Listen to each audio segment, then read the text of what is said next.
Hello, everybody. It's on. Can you guys hear me? It's not on. Is it on now? Yes. I don't know if I actually need it. Welcome to the Animation Success Stories podcast panel. That's a mouthful. We abbreviate it as A.S.S. Since this is a family-friendly event, we're going to try to keep the butt puns to a minimum. Try. If you are not familiar with our podcast, let me give you a quick rundown of how it works. The way we handle our podcast is whenever we can manage to get together, we try to do it at least bi-monthly. We talk to animation industry professionals.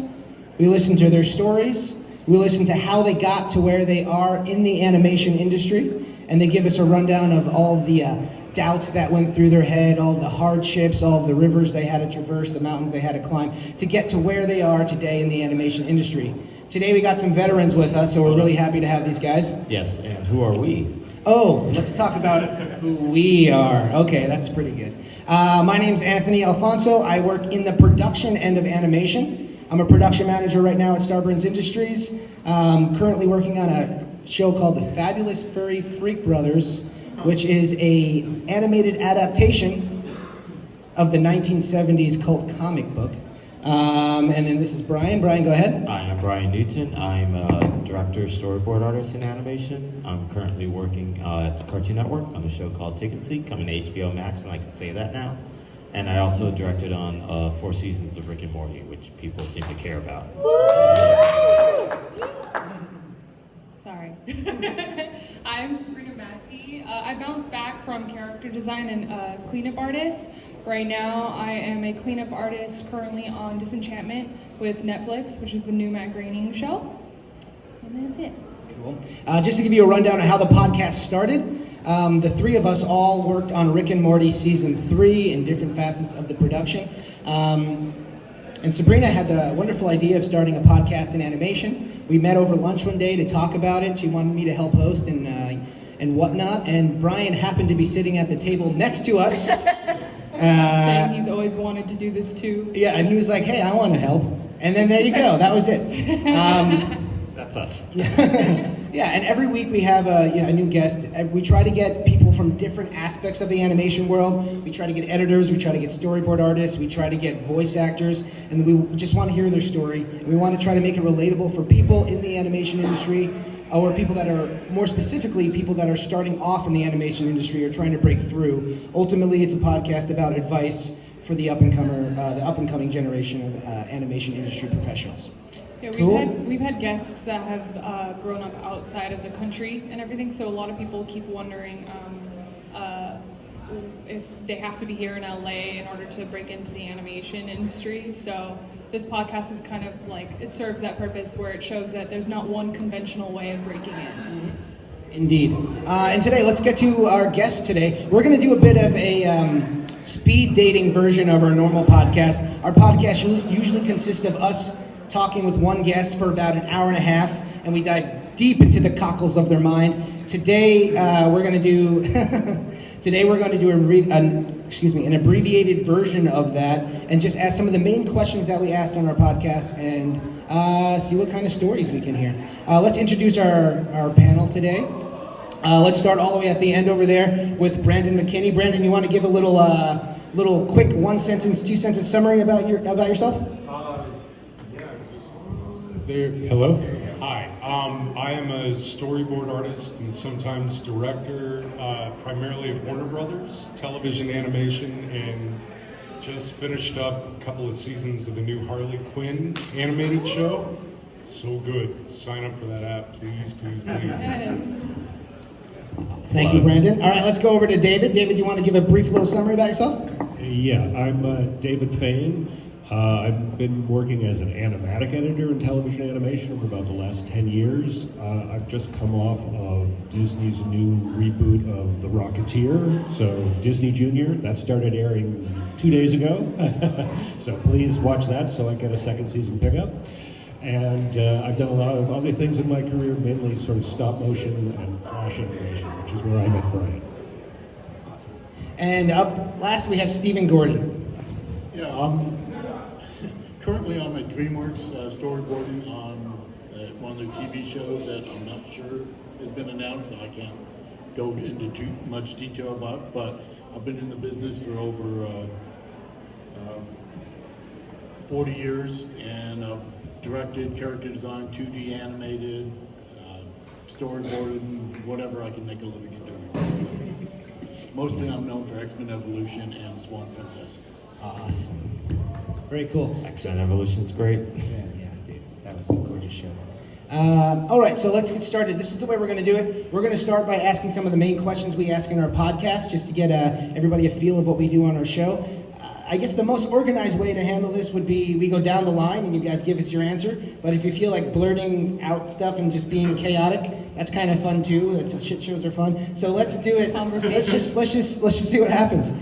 Okay, so the first question that we always ask on our podcast every time we start, we ask out, what is your first ever animation memory? It could be from childhood. It could be maybe you were locked in a box until you were 20. Who knows? But what was in your the womb? You never know. You never know. In the womb, yeah. Maybe your mom put Bugs Bunny playing on her pregnant We stomach. haven't had that one yet, so surprise us. So what was your first animation memory? Let's start with Brandon, all the way at the end. What was your first animation memory? That's an excellent question. I thought it was Super Friends, but it was probably the little animated bits they put in Sesame Street, right? You know, Oh, yeah. the Wheels on the Bus, whatever about numbers or ABCs. Yeah, I some think of that was those it. animations were gorgeous. Remember that pinball one? That was like fantastic. Some of the Sesame Street animations were cool. I think Wild Brain was one of the studios that was just initially responsible for a lot of those back in the day. Yeah. Yeah. That was good stuff. So Sesame Street, circa like what age? What do you think? Like 4 or 5? Yeah, 3, 4, 5, way back when. Nice. And did that influence a lot of the stuff you watched afterwards? Like, were you watching Sesame Street and then you continued with a lot of the, PBS local stuff, or did you end up like just going into like your Looney Tunes phase? Definitely Looney Tunes. You know, there weren't all the channels available that there are now, so, we were limited to what we could see, but I remember watching all the Warner Brothers. Looney Tunes, like I said, Super Friends. Nice. There was was it Batman, Tarzan, Zorro? There were like Filmation, maybe, or Deke, or somebody did like 3 cartoons together, and I loved watching those. And then I got into comics and kind of fell out of animation for a bit. Sorry. Hey, no, it's how dare you? I know, No, right? it's all But right. then when the Batman animated series came on, I was all over that. Nice. Yeah. Everybody was, I think. All right, let's move over to David. David, what was your first animation memory? Well, I'm a little bit older, so I go back to stuff like the TV version of Felix the Cat. Oh, nice. Not the one from the 19 teens? No, Okay, not quite that old. These were, I forget who did those, but they were really, really simply animated. But I remember they were some of the first things I saw. And there's a really weird film from my childhood. I'll try and tell the story as quickly as possible. There was, Sure. I'm from the East Coast, and there was a woman in Boston who used to run a workshop for kids to make animated films. And they would sometimes get shown on local television. And so I remember seeing this one when I was little, that they ripped off the title. They called it The Amazing Colossal Man. And it was basically this paper-mache monster guy stomping plastic army men. Yeah. And that really stayed with me. And if you know my work since then, it's all basically army men getting stomped. Yeah, nice. I got to track that down. That sounds cool. All right, cool. How about you, Steven? Well, we must be closer in age than Brandon. But I remember Felix the Cat and all that stuff that was broadcast during Sheriff John and all the afternoon shows and Bozo the Clown, crappy cartoons, and a lot of the early Filmation things when they first started doing superheroes and stuff, way before what you're talking about. Right. So and Mighty Mouse and all the stuff that was rerun and then all the theatrical shorts that you'd see before movies. Nice. Can you recall any of those Yeah. theatrical shorts? That strikes an interest with me. Well, I mean, the Disney shorts, Yeah. mostly you ended up getting the Chipmunks and Chip and Dale, and you'd get, very rarely would you see anything from Warner Brothers, but you'd get Woody Woodpeckers and stuff Nice. at the time, so. Nice, very cool. Cool. So yeah, this is great because usually on our podcast we'll interview people that are relatively new or in the industry for about 10 years or so. It's great to have some veterans and hear a new perspective on things because a lot of times it's like, oh, old perspective, new perspective, however you want to think of it. Yeah, because usually we get things like, oh, I grew up on the Disney princess movies or something like that. So it's great to hear. Yeah, nice. Cool. So let's move on to the next question, guys. All right. Let's talk a little bit about what made you decide. At what point in your life did you decide to make animation a career? What point in your life did you say, I want to attempt to make money out of this? Now, I know this can usually be something that we go on a while. If you want to go on a while, that's totally fine. If I have to cut you off, I apologize. But at what point in your life did you decide you wanted to make animation a career, and how did that lead to you getting your first job? I know that's a mouthful, but let's see what we can do with that one. Can I clarify that? Sure. What point, what was the first thing that introduced into your life, that you were introduced to in your life, that you knew that animation was a thing that you can make money from? Because a lot of people didn't even know that that there was a job out there where you could draw for a living and make money from it. Mm-hmm. When did that little switch flick? Ding! I want to do this. I want to make money. Yeah. Not that money. It's about money, but you know what I mean. Cool. This is it is. We're industry professionals, so you know. Yeah. Cool. So let's start over there again with Brandon. What do you think? Gosh, well, when I first started drawing, I watched cartoons and I read comics, and so I thought comic books were where I wanted to go. Mm-hmm. And when I was in college, I got to draw a comic book for a class. That was neat. But then I discovered UCLA had an amazing animation department, one of the best, the West Coast for sure. And so every elective I could take, I took as animation, and made a short film that went around the Sick and Twisted Festival of Animation. Do you guys Spike and know Mike? Spike and Mike? Yeah. They're still around. They are, right? You still see them in San Diego. Mm-hmm. So that was kind of my first foray into animation, but I wasn't ready yet. I wanted to make comic books, and so I spent all my energies towards doing that, and I had moderate success. I was able to pay bills with them, drew, for Malibu a little bit, a Godzilla comic. ElfQuest was kind of the one I did mostly, and they're still going, which is awesome. And then around 1999, I was in a studio collective with a bunch of other comic artists. We wanted a place to go instead of drawing alone in our apartments all day, so we... As fun as that is. Right, yeah, it's a thrill. You get kind of crazy after a while. So we all rented a studio space. One of the guys, his wife was gonna get a job in LA. He moved down, got hooked up with Warner Brothers as a character designer, and said, hey, they're looking for board artists. Do you want to try out? And the show was Batman Beyond. Oh, so, man, nice. Yeah, and that's when it clicked. Oh, yeah, this is another career path. Mm-hmm. Comics were... Then you realize they paid a hell of a lot more money than comics. Yeah. Right? And health insurance, oh my God. Yeah, being a comic artist seems like the way you want to go. Yeah. With... Die and go poor. What's that? If you want to die and go poor. Right. Or work nonstop all the time and pay your own taxes and forget that. So it was that. Okay. So got the referral, got the job. And nice. Been kind of going at it ever since. Did you find that your history in comics helped you translate those skills as a storyboard artist, as like sequential storytelling? It did help a bit. I wasn't coming in cold, like from an illustration background where you're doing one drawing at a time in heavy detail.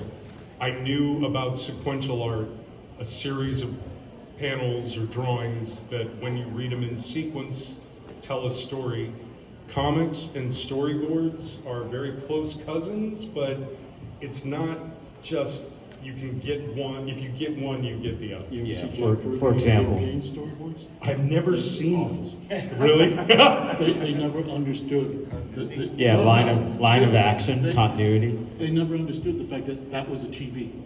Right. That opening for the panel was a TV. They assumed it was still about coming up with an interesting composition. They Which could is never get part past of it, but there's so No, much but- more to it, right? Camera moves Yeah, they and never understood camera moves. Yeah, they never understood that that's always the frame. It can't change. You can't Right. alter it. right, in comics, you can do long horizontal panels or right, yeah. tall vertical ones. You can simulate those in animation with Yeah. hands, move the camera across that long panel.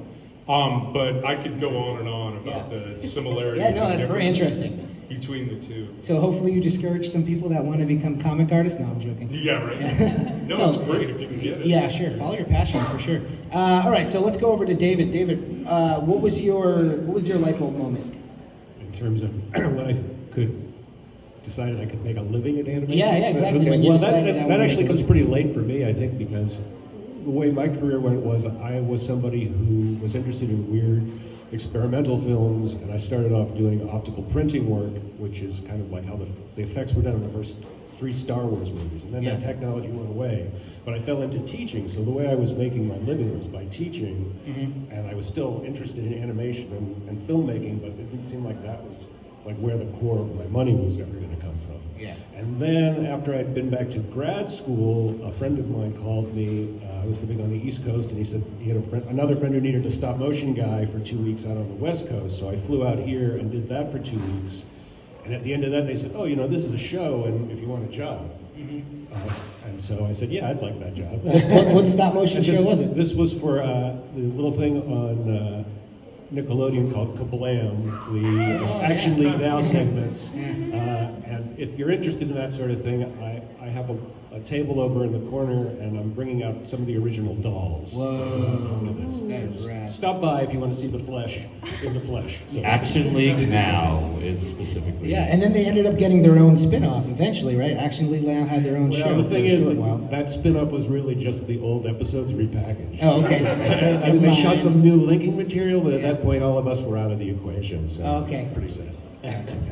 Cool. And how about you, Steven? What was your light bulb moment of I want to work in animation and I want to make money from this shit? Well, actually, I had no intention of working in animation. That wasn't my goal.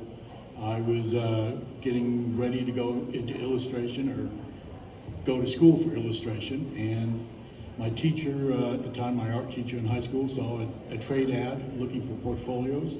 Thought that at the very least, I could get a portfolio review that would maybe help me get my portfolio in better shape for when I went to college or applied for college. And I ended up getting the job. So what made me realize I could make a living at it is when everyone at the high school, scrambled around like crazy to make sure that I could get that job, and set me up to finish graduating and getting my credits to adult school because they told me I was going to be making more money than they were. So. Yeah, real quick question for all three. So you all actually went to college prior to pursuing No. your art school. So you didn't. I did not. I took You a were few- going to. I was going to, but that was not for animation. Okay. So I that's took a few illustration classes later on after I'd already been doing Yeah, it for a while. because that's the thing where especially in today's economy for students, it's like, should I go to school or should I not go to school? And really, it's about like what avenues you have and what skill sets you My have. to opinion pursue, yeah. these days is yes, you need to go to school because you need to learn CG. If you want to stay But like a lot of people don't need to go to school to learn CG. A lot of people are self-taught. CG, yeah, if Yeah. you could, but you need to find a way to learn CG. Otherwise, you're going to find yourself without work at some point. in your career. Absolutely, yeah. So- The skill is more important than your education. Yeah, no, the school means nothing, and the graduation certificate is crap. I would say it's your portfolio that gets you the work, not your diploma, right? Yeah. The going to college can help you organize yourself and meet deadlines for projects, Work with people. work with people, teamwork, socialization. There's tons of benefits, but I don't know that it's required. Yeah. If you can teach yourself and build a great portfolio, that's the most important. Follow up on that. So, Stephen, a second ago you talked about portfolio, and Brandon just now you were talking about it. Can any of you guys weigh in on what you think a good portfolio would be consisting of for someone that is aspiring to work in the animation Not industry? a real one. You need to be online. Online? It needs to be a website or or nowadays, samples yes. that you could digitally send to people or something. No one wants your real portfolio. Yeah, not anymore. I mean, I know back in the day you actually carried your portfolio in, then they sent it back to you. Yeah, I mean, there, Yeah. I mean, That wasn't that long ago. I had to have a real portfolio. Long time ago. Spend money on printing there were everything. times when I'd have stacks of portfolios in my office looking through things, and then you'd have to find someone to somehow get them back to the people, and so it's become much better at this point. All right, yeah. Yeah. Just send the link to Yeah, your Tumblr. I'd like to circle back to the school thing Sure. for a second. Just for me, I actually went to two schools because I went Okay. to undergraduate school at Rhode Island School of Design, and then I went to grad at Cal Arts. Okay. Wow. But one of the things I would say is important about, and I would agree with what these guys said, in terms of getting a job, you don't need a degree. What is very helpful about the school situation is it, like you were saying, it trains you to work well with others, and also sometimes it's the start of your network. So for Yeah. me, like, not so much the RISD connection, but the people that I knew at Cal Arts were directly responsible for giving me jobs later on, because I knew them as classmates and I'd worked with them on their films as a student. And so when the opportunity came up and they said, oh, we need a guy who does X. Oh, I have a friend who does You had X. dirt on them. Yeah, and also, yeah. What school did you go to? I went to Rhode Island School of Design undergraduate, and then I went to Cal Arts in the experimental animation. Oh, wow. Okay. Those are like top 2 animation schools. Right there. That's Yeah. amazing. That's awesome. Very cool. All right, so let's move on. I know you're usually during this portion of our podcast when we talk to our guests, we go on. This is the longest. This is the part that takes the longest. We go on like a half-hour indulgent journey, talking about every single step you took to get to where you are currently. But the way we usually, a few things that are usually highlights of those conversations that we find that a lot of our listeners resonate with is when you guys had your doubts, when you guys thought to yourself, oh, maybe I made the wrong decision in my life. What am I doing? Am I crazy? And then how you overcame those feelings. So that's something that we've heard a lot from our listeners, that they really, because a lot of them either are aspiring animation artists or maybe they're a bit older. We've had some listeners a bit older contact us, say, you guys inspired us, it inspired me. I'm in my late 30s, but I want to get back into the animation field. How did you guys overcome your feelings of doubt when you think you potentially made a wrong career move? What do you think, Brandon? If that ever happened, maybe you have a flawless record. No, Well, like there's like lulls, either after school, after you finish school, or Yeah. during hiatuses. There's always those moments where you're like, there's no work and it's really dry. It's kind of like those moments. I've definitely had those, right? I knew what I wanted to do from a very young age, which was draw for a living and tell stories. And I had some lucky breaks, you know, getting comics published in high school and college. I drew a Chucky comic book from Child's Play while I was going to UCLA. That was interesting. And then, of course, right after you graduate, everything dries up. And I remember interviewing for a position at a Kinko's and didn't get that job. And I'm like, oh my God, you know, what am I going to do? I kept drawing. Couldn't land that Kinko's gig. Right? You're overqualified. Yeah. I'm like, I can draw anything you want. They're like, we have photocopiers. But I just kept at it, you know, and I didn't have many other career options, I guess. I didn't want to do anything else. And I just didn't quit, you know, or didn't go, I guess, the safe route. Now, not everybody can do this. I lived with my parents after school. You know, thank goodness for them. Were they helping me out. supportive of everything? Of They your dream? absolutely were. Okay, that makes a huge difference. Yeah, that It totally does, right? Because, At least to your face. yeah. He wants to be a comic artist. I don't know. I'm going to be supporting this shit. No, when I handed them my first printed issue of the story I drew, they were like, okay, this could work. But no, they were incredibly helpful and supportive. In fact, my I can't believe I'm confessing this. I wanted to go to a smaller school up in the Bay Area. My mom filled out my application for UCLA. Right? She did all the check the boxes, fill in the address. I had to write the essay. And I'm like, whatever, Mom, I don't want to go You hear there. that, UCA admissions? Right? You know, so yeah, the handwriting looks very momish on the application, but Hearts over the eyes. Yeah. right, yeah, swirly everything. Moms know what's up. Oh, yeah. But thank goodness she did that, because that brought me down here and opened up my eyes to animation, really, as a career. It's good to hear. Yeah. Yeah. So support from family and friends and perseverance ultimately. Yeah. Having your eye on the prize and knowing that's what you want to do. Even Yes. if your parents aren't supportive, there's always different ways to find support. You can always there's an online community where you can kind of share your experiences with other people, make friends at school, or stuff like that. It's helpful to surround yourself with supportive people. With supportive people for sure. How about you, David? Do you ever have any feelings of doubt? Well, I'm on hiatus right now.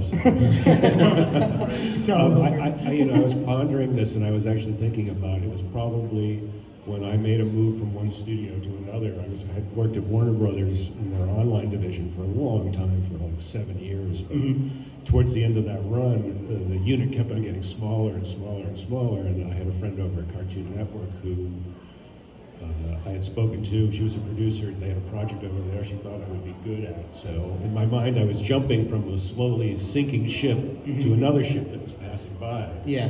But unfortunately for me, what I didn't realize is the second ship was on fire. Dynamite. And so that job blew up within 8 months. Yeah. And I was in the same, so then I was without a job at all. I think I know what job that was. Yeah, I think you do too.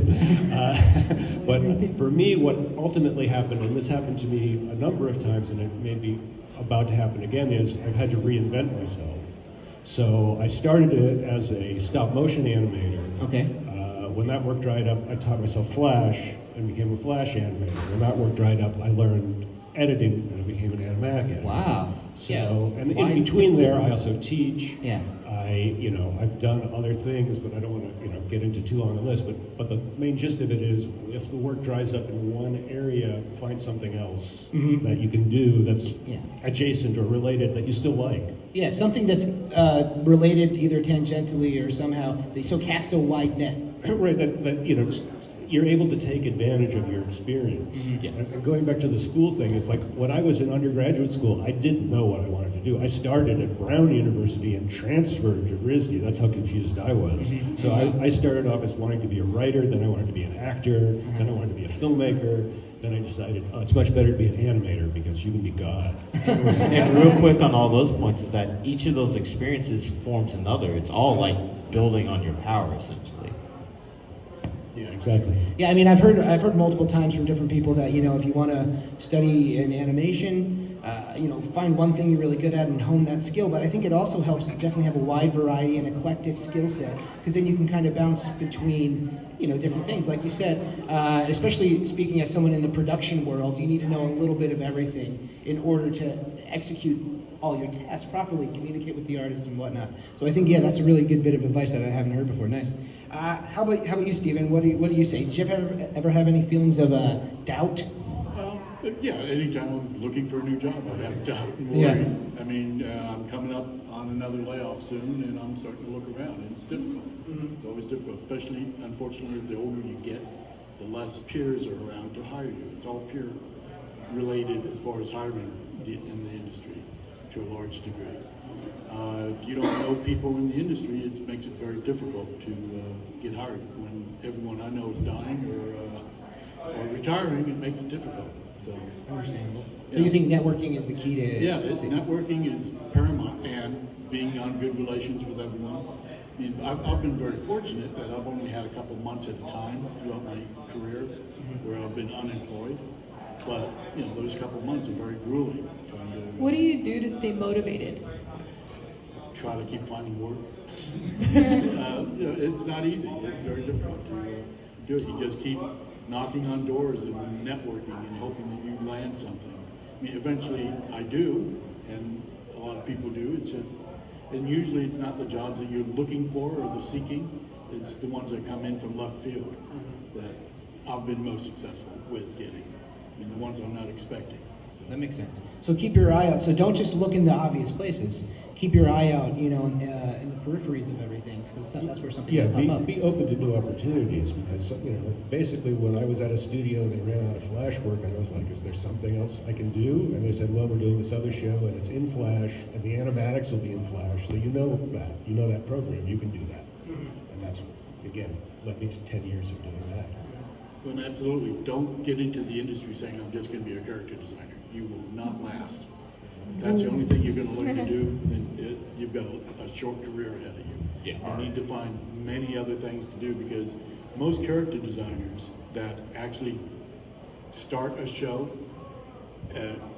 with original designs, they eventually work themselves out of a career, because people don't want that look in too many shows. You may get 2 or 3 shows and that's it. Yeah. You need to either learn to adapt to other people's style, or you need to find other things to do. Be a storyboard artist, be an animator, be something else. There's other opportunities in the business to do it, but if you intend on trying to be just one thing throughout your career, it's going to be a short career. It's interesting because, like, when people are watching the products we produce, they last forever. But when you really think about the time of our careers, it's like a couple of months, maybe a couple of years of our time. But people watching, it's like, oh, I watched that for years. I'm like, well, that was 6 months of my life. I need to find something else to do after. That makes sense. During your downtime, just it popped in my head out of a question. During your downtime between jobs and gigs while you guys are searching, do you guys have enough motivation to work on personal projects, or is that also a difficult hurdle while you're there because you're looking and you don't have time to work on your personal stuff? Because I'm wondering where that comes into play. Yes, you have to. I squeeze in personal projects, stuff for pitches. Anytime I'm not working, I believe in work karma. That doing work creates work. Yeah. And it makes no sense. I have no proof. But I'm not just watching TV or I don't play video games anymore. I wish I did. Red Dead Redemption 2 looks awesome. It's very good. Right? You just want to be a cowboy for a few hours. Yeah, It's fine. yeah. Get away from life and look at the gorgeous digital scenery. So I watch my son play. Anyway, There you go. I've tried to train myself to just have the discipline to constantly be doing something, whether it's paid work, my own work. That way, I never kind of lose the momentum in a way. For sure. Yeah. That makes sense. How about you, David? When do you find time to work on your personal stuff? I do find it kind of difficult, and I sometimes talk to the students when I teach about this notion that when you do art and animation for a living, you have to kind of be careful because there's a certain amount of a burnout factor. Yeah, Yes. we all Because feel that. and the thing is, you're doing this thing now that's, for your job, it's commerce. You're producing a product, whereas when you're doing your own work, generally that comes from another place. So I have to say, when I'm working full time, it's really hard to put that time aside. The good news about hiatuses, if you can survive, the not getting paid, is the last really long one I had that was unplanned was when I made my last independent film. So, Oh, wow. So cool. it's possible to do it, and even then I didn't finish it during the hiatus. I got a job before the film was done. Yeah. But I got enough done on it so that I eventually finished that film. Yeah, it's a welcome interruption, I'm sure. Yeah, exactly. Can you slip that in what your film is called? It's a stop motion piece called Choreography for Plastic Army Men. More Army Men stuff. Oh, I told you there's a theme. If you're interested in seeing it, if you go to David Fain on Vimeo, you'll find it pretty quickly, I think. Awesome. Thanks. How about you, Stephen? When do you find time to work on your personal stuff? Well, I'm constantly working. When I'm on hiatus, I just make a concerted effort, to do other stuff. But usually, when I'm not working, I'm usually scrambling for a job. I'm trying to get my portfolio together, put new samples together and such. I mean, frankly, that's one of the reasons why I do cons, is to actually get a break from all that and do things that are outside my norm. Gotcha. I mean, by doing commissions and miscellaneous things. I've also jumped into comic book work a little bit just to kind of push myself in other directions and stuff. So, but I do occasionally do some art on my own and such. But I do so much of it for money that I tend to don't want to do it that often for pleasure. So. All right, I hear you on that. Yeah, for sure. Yeah, you seem like a hustler, so you're always like, I'm doing one thing, I'm in the middle of one thing, going to the next. So So. I've constantly got 2 or 3 jobs going. Oh, At cool. the same time. Wow. I've got a day gig and then I've got a couple freelance gigs usually. Yeah. There you go. Yeah. That's actually very common for board artists and sometimes designers. Yeah, I mean, just in the studio I work at right now, like, probably at least a quarter of the designers that I'm working with and storyboard artists are doing freelance gigs right now as well. So it's something that's very common in the industry. What was that? Instead of freelancing right now. Yeah, because in our industry, the nature of Yeah, exactly. Just drawing under Why the are you table on here? our center. It's feast or famine, so that's what we have to prep for. Like I almost, especially for why, just never said no to a job because I never know when I'm not going to have work. Exactly. Yeah. I very rarely turn down work. It happens occasionally, but that's only if I've got 2 or 3 jobs rolling at the same time. For sure, yeah. Something that comes up on our podcast a lot is you might have to work on a project that you don't necessarily like the end result of, but everybody else on the projects is usually in the same situation as you, so you're kind of in the trenches together. And a lot of times it's the people on the project that make it, not really the actual content. I mean, it depends. Sometimes the content is amazing, obviously, but that's something that at least I remember us talking about a lot, is you're in the trenches together on this terrible If show. I only worked on projects that I liked, I'd be unemployed a lot more. For sure. All right, so even though usually our podcast takes roughly, an hour and a half or so, I'm going to wind up with a couple of last-minute questions here for you guys. Can you tell us one, if you want to sum it up in a sentence or two, or you can, go on a little bit longer if you want, but what is your strongest piece of advice for somebody looking to break into the animation industry? A lot of times our listeners are like high school students or college students. So what would you tell them? One strong piece of advice. Steven? Or sorry, Brandon? Well, it's a toss-up between move to LA. That's So where sad. most of the work is. Or pick your job and build your portfolio around that. This goes kind of counter to what we were saying about develop a bunch of skill sets. That is excellent advice. As far as portfolios go, I don't know. I'm torn whether you focus on boards, focus on characters, focus on backgrounds. It wouldn't hurt to have a little bit of everything. Yeah. There's no wrong answer there. It's just kind of like you kind of have to understand your ability and your access. Yeah. Yeah, because like if you're a phenomenal board artist, you'll find work. Right. If you're kind of so-so, diversify. Right. Yeah. Yeah. I have a Yeah. question about the LA part. Yeah. Go for it. Do you, by any chance, believe that there are also opportunities that are outside of LA? Yeah. I couldn't list them for you. Austin has some stuff. Atlanta. Say they've got a new company. Atlanta, right? Florida had some for a while. They shut down the Disney studio out there right when I moved there Oh, wow. for 10 years. But there are animation jobs to be had. There's just not as many in one place as there are here. Okay. It's tough because it's cost prohibitive, Yeah. to try to earn a living and search for your animation career in Los Angeles, Yeah. but that's not easy. Getting a job isn't easy. The animation industry isn't easy, but if you love it, you'll find a way. So just going back for 1 second, quick question on the portfolio thing. Do you think it's worth having, if you want to, reach your tentacles out, having 3 different portfolios that each highlight 3 different skill sets, or just one that has a little bit of everything? No, The first have thing. one for, when you apply for a storyboard job, they don't want to see your character designs. They Right. don't want to see your animation. They want to see your storyboards. Make sure that you gear your portfolios to whatever they're looking for. It makes a lot of sense. Cool. So let's go over to David. David, what is the strongest bit of advice you can give to aspiring animation industry professionals? All right, well, this is family friendly, right? So You know what? I don't think there are any kids in there. basically, You can- don't be a jerk. Yeah. Don't be a Because, dick, you know, as it's Brian like- says.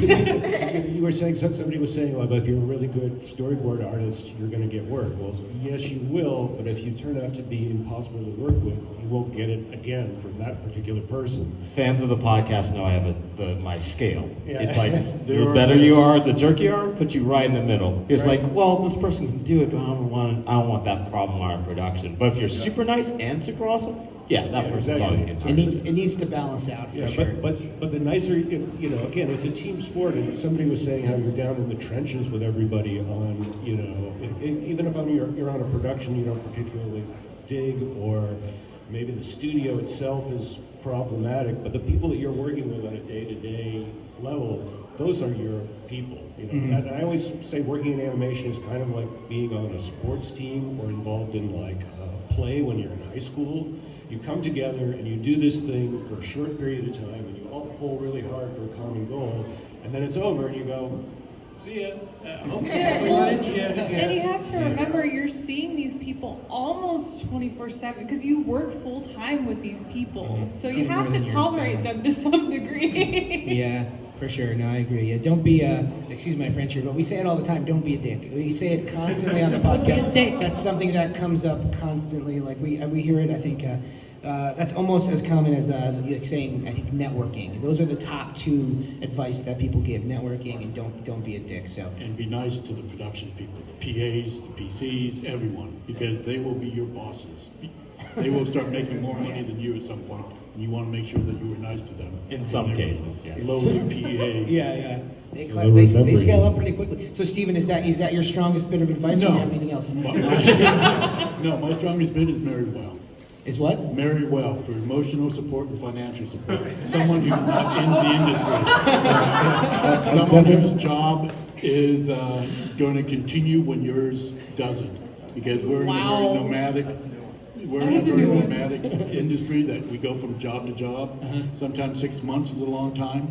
Sometimes a year and a half is the best you're going to look at. And a lot of times these jobs are 3 months. So you want to make sure that whoever you're hooked up with, if you're hooked up with someone that, or if you've got rich parents, fine. You know what? That's But actually. you need a way to get through this Yeah. and save you money. Put away money for when those times are slow. More often than not, I hear a lot of scenarios where people end up moving back home with their parents because those are the only people that will take you in for free. I mean, that's typical of this day and age anyway, for anyone, regardless of the industry, but this industry too. I mean, because there's no guarantee you're going to last. I mean, in the last 10 years, I've been on multiple films that have imploded financially. Yeah. And just stopped short, even though they were supposed to go on for another 6 months or a year. Yeah. Suddenly, the people pull out financially. It's and you're out of unpredictable. work. Yeah, for sure. Yeah, keep a little nest egg. Yeah, I guess, ultimately the industry can definitely be a fickle mistress. You never know what's around the corner, but I think, like we were saying in the beginning, follow your passion, persevere, and I think you guys hopefully will end up in a place you're happy and content with. The quick questions, yeah. audience. Oh, yeah. Audience questions. Oh, right. Cool. Yes, I think we have just about 2 minutes We got left. some time, yeah. So we'll open it up to audience questions. If anybody has anything they want to ask to these fine panel guests over here. If not, that's totally fine. Oh, we have one over there. Yes, ma'am. Okay, so, great advice.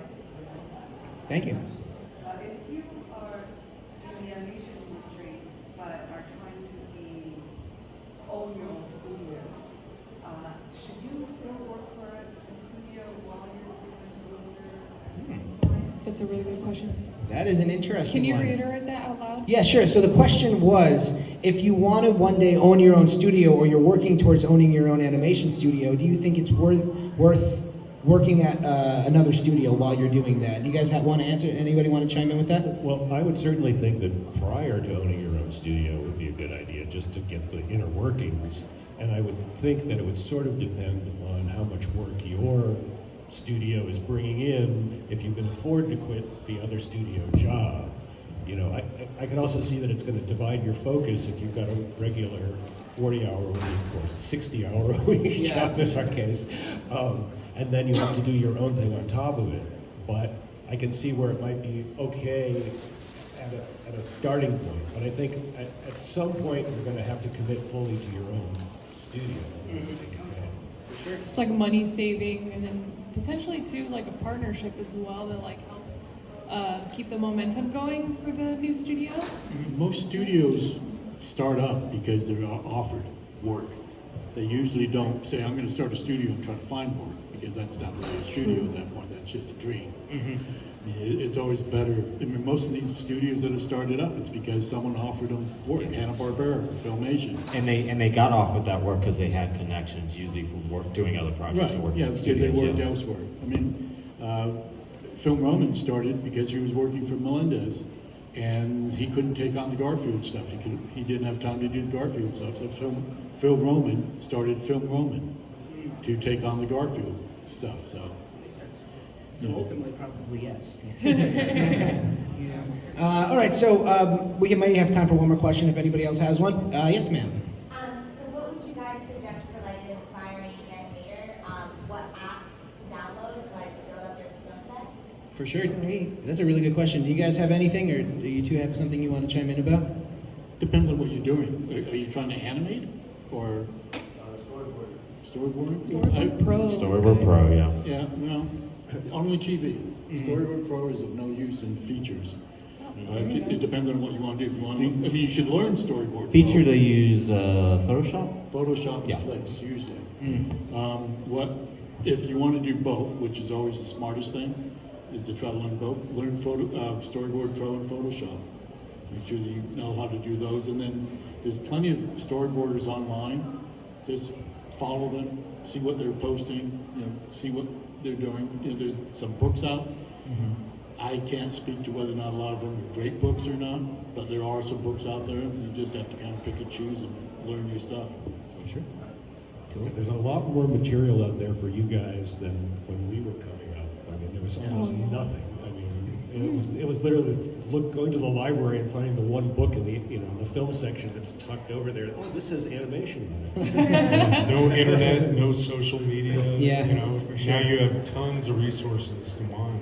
But the one thing I would add is that it's like if you're an aspiring animator, then I would say just animate, because there's no substitution for experience, and the software is going to continually change. I mean, you may learn Storyboard Pro, but 5 years from now, it may be something else. So, it's one thing I do say to our students sometimes is doing this is you have to be willing to continually be learning, because the technology is always Changing and adapting. Yeah, for sure. I think we're just about out of time here, guys. So as we're wrapping up, real quick, can you guys just tell everybody where to find you online? Brandon, where can people find you online? Brandon.McKinney on Instagram. Probably the best place to see my art. And, Cool. yeah. How about you, David? best place to see my work is again David Fain on Vimeo. Awesome. And Stephen? Just Google my name, Stephen, with a V, E, Gordon, and I'm on most social media sites and stuff. So.